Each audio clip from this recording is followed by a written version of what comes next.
What's up, YouTube? I am back for another video. Today what we're doing is we're heading up to Gonzales, Louisiana to pick up a used bicycle for my buddy Mike. And I'm going to do a video about things you should look out for and things you should tune up when you get a used bike off of sites like Craigslist or Facebook Marketplace or any of those spots where people like to sell stuff. So stay tuned. All right, ladies and gentlemen, so I just picked it up with Mike. It's a beautiful bike, but it's gonna need a lot of love.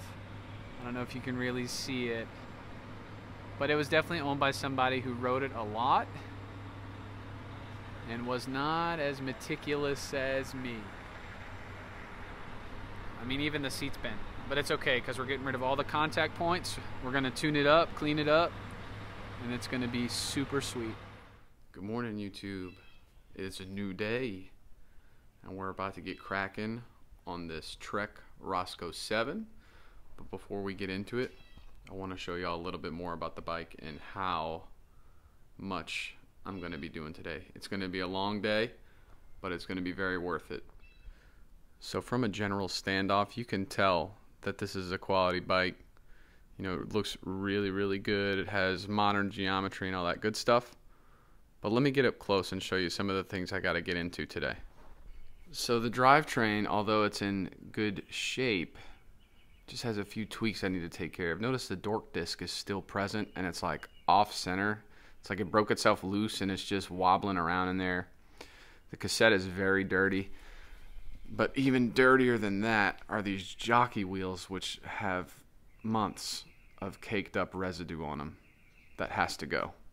The crankset, it's a 1x, which is sweet, but it's been marred up a little bit, and being that this is a new bike for my friend, I want to correct that as well as get the months of gunk off of it. The frame, although a beautiful color, has a lot of miscellaneous scuffing on it that I want to address. It should look really good when I'm done, but it's just going to take some time. The seat area, we have a reflector that needs to go, obviously, and then this bent saddle. And I was looking at it, it's because the previous owner adjusted the rails past the stop mark, which caused the rail on the other side to fail, and it's super crooked. Luckily, I have a spare seat laying around that I'm going to hand over to my buddy so he can be riding fresh. The grips.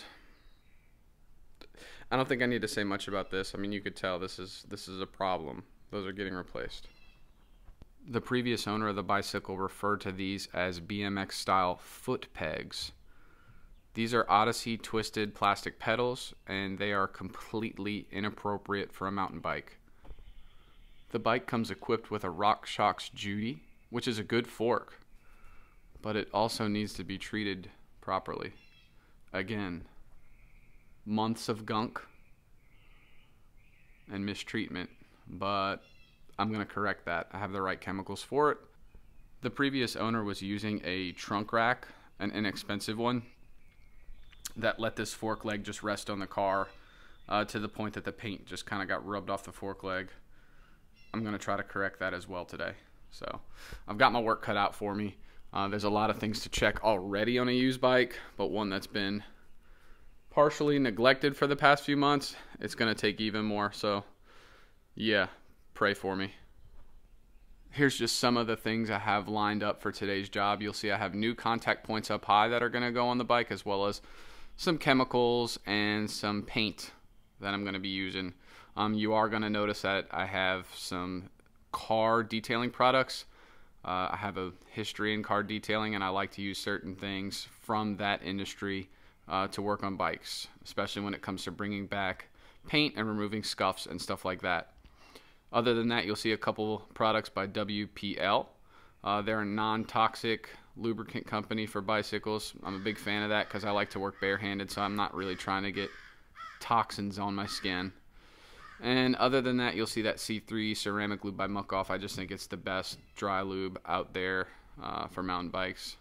If you have any questions about these products, just hit me up in the comments and we'll talk about it further. Okay, so the wheels are out of the bike. They're currently over here. And for the next probably 30 minutes or so, I'll be using this Mother's spray detailer you see on my shelf to clean the edges of dirt that rest on the wheel set. Okie dokie. So the wheels are clean. I removed the dork disc from the rear. You can see that cassette is shining. Guys, I literally just use a microfiber and spray detailer. Yes, I have to touch every surface and work it, but the result, you can't argue with it. Another thing I did do is I checked the spoke tension. Being that this is a used bike, it's probably experienced a lot of lateral force and spokes do come loose.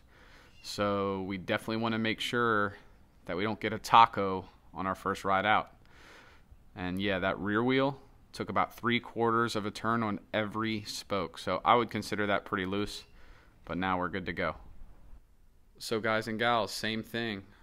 I'm going to wipe down this entire bike with spray detailer to get all the dirt off. But one caveat. On this, since there's the scuffing, after the spray detailer, I'll be using a polishing compound to try to work as much of that off as I can.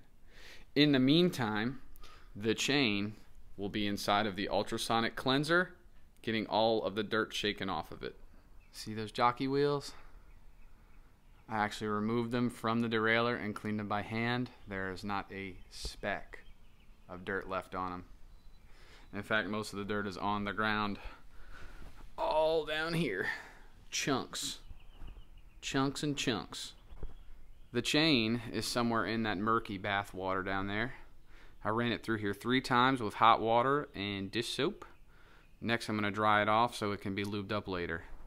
Alright, so now the chain wheel is spotless, ready for a chain, and the BMX style foot pegs, quote unquote, have been replaced by some magnesium Welgos out of my parts bin. So I actually underestimated the scuffs and scratches. I had to go down to a rubbing compound, and now I'm going to have to follow that up with a polishing compound. But it already looks way better. The scuffs are drastically diminished. I'm just going to be using a polishing compound to try to bring a lot of the shine back, because Trek has beautiful paint on it, and we want to make sure that we can see that again. Okay, so I feel like I'm actually getting somewhere now. I have polished the frame back up to a shine. The old contact points, including the grips and the saddle, are now over there in the trash pile. And I'm going to move on to this fork now, because this is going to take a second. Alright, so I touched up some paint. That fork leg had a lot of marring that I just addressed. I fixed a couple marring spots on the cranks as well. Not all of them, because some of it's just from regular wear that's going to come anyway. But anything that looked like actual damage, I fixed. So next I'm going to go ahead and get the wheels back in, get this thing on the ground, and try to start finishing up. Okay, so the wheels are on with freshly greased axles. The next call to action is to take the chain that has been drying, get it reinstalled, and lubricated. Okay, so the freshly cleaned chain has just been lubricated with the Muck Off Dry Lube. You literally have to do a drop on each roller. It takes a little bit of time, but it is well worth it. Alright, so the next call to action is this Fork Boost Lube. What I do is I work it onto not only the fork, but the stanchion of the dropper. And what that does is it re-lubricates the seals, and it pulls out any trapped dirt all in one swing. So you just squirt it around the seal, jounce the fork, go ahead and jounce the dropper up and down a few times, and see what it pulls out. Okay, so that is done, and you can see this is what I pulled out of both the dropper and the fork. There was a lot of residual gook that had been pushed beyond the seals and into the system itself, and now all that is gone. So I'm putting up the finishing touches now. I just redid the cockpit with fresh grips and got everything where it needs to be, to where it's actually comfortable and makes sense. I just got a couple more things to do, like zip tie some of the messy cabling up front and just check torque spec on all the bolts to make sure everything is right. This thing's gonna be done. Alright, so we're done here. Is it possible to get a $1,200 bike for $700? It sure is. Is it gonna take some work? It sure will. I got started around probably about 6 this morning and just got done. It's about 9:25, so that's 3.5 hours of me turning wrenches, cleaning, lubricating, and just getting everything right. But the moral of the story is, it can be done. All right, guys, so that's it. I'm done for now. If y'all have any questions, just hit me up in the comments. Feel free to like and subscribe as well, and I look forward to seeing you next time. Thanks.